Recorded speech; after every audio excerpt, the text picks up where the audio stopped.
નમસ્કાર મિત્રો, તમે સાંભળી રહ્યા છો પ્રકોપ બુલેટિન. આજના સમાચાર.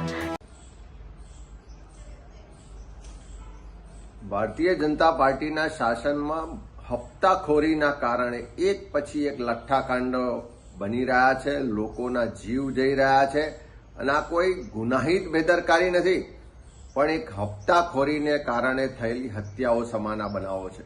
પહેલા બોટાદમાં લઠ્ઠાકાંડ થયો, 45 કરતા વધારે લોકોના મોત થયા. નડિયાદમાં સિરપ રૂપે લઠ્ઠાકાંડ થયો, 5 લોકોના મૃત્યુ થયા. અને આજે ગાંધીનગર જિલ્લાના દહેગામ તાલુકાના લીહોડા પંથકમાં લઠ્ઠાકાંડ થયો, 2 લોકોના મૃત્યુ થયા અને હજુ અનેક લોકો ગંભીર રીતે સારવાર લઈ રહ્યા છે. આ એક પછી એક બનાવો જે બહાર આવી રહ્યા છે એનાથી એટલું સ્પષ્ટ છે કે ગુજરાતમાં દારૂબંધી છે, કાયદો છે, પણ આ ભારતીય જનતા પાર્ટીની સરકારમાં નીચેથી ઉપર સુધી જે હપ્તા